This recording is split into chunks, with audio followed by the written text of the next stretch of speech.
রোজ রোজ রুটি পরোটা না খেয়ে একদিন এইভাবে টেস্টি হেলদি খাবার বানিয়ে দেখতে পারেন। একটা ভুট্টা এইভাবে ছাড়িয়ে নিতে হবে, তারপর ভুট্টাটাকে মিক্সিং জারের মধ্যে দিয়ে দিতে হবে।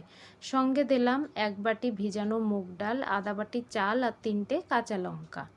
সব কিছু একসঙ্গে পেস্ট করে নিয়েছি। মিক্সিং জারটা ধুয়ে একটু জল দিয়ে দিলাম। ব্যাটারটা ভালো করে মিশিয়ে নিলাম। এবার এর মধ্যে লবণ, হলুদ আর গোলমরিচ গুঁড়ো দিলাম। তারপরে কুচনো টমাটার, কুচনো পেঁয়াজ আর এখানে দিলাম কিছু ধনেপাতা। তারপর সব কিছু একসঙ্গে মিক্স করে নিতে হবে। আপনারা কিন্তু আপনাদের পছন্দ মতন যে কোনো সবজি এর মধ্যে দিতে পারেন। সব কিছু মিক্স করে নেওয়ার পরে এর মধ্যে দিয়ে দিলাম একটু খাওয়ার সোডা আর দিয়ে দিলাম একটু লেবুর রস। এবার ভালো করে এটা মিক্স করে নেব। ভিডিওটা দেখে যদি ভালো লাগে ভিডিওটিকে লাইক করবেন, কমেন্ট করবেন, চ্যানেলটাকে সাবস্ক্রাইব করে নেওয়ার অনুরোধ রইল। ফুল ভিডিও আমার চ্যানেলে দেওয়া আছে। তো এখানে দেখুন ব্যাটারটার ঘনত্ব কিন্তু এরকম থাকবে। তারপরে একটা তড়কা প্যান নিয়েছি।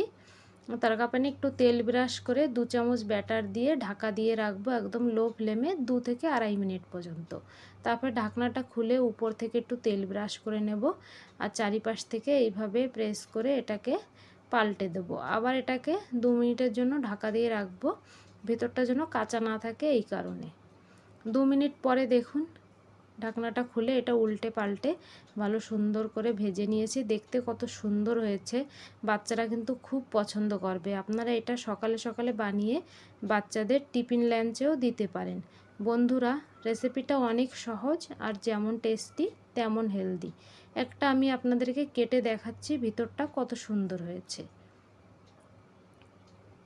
তো ভিডিওটি ভালো লাগলে কিন্তু কমেন্ট করে অবশ্যই জানাবেন। আজকের মতন এই পর্যন্ত।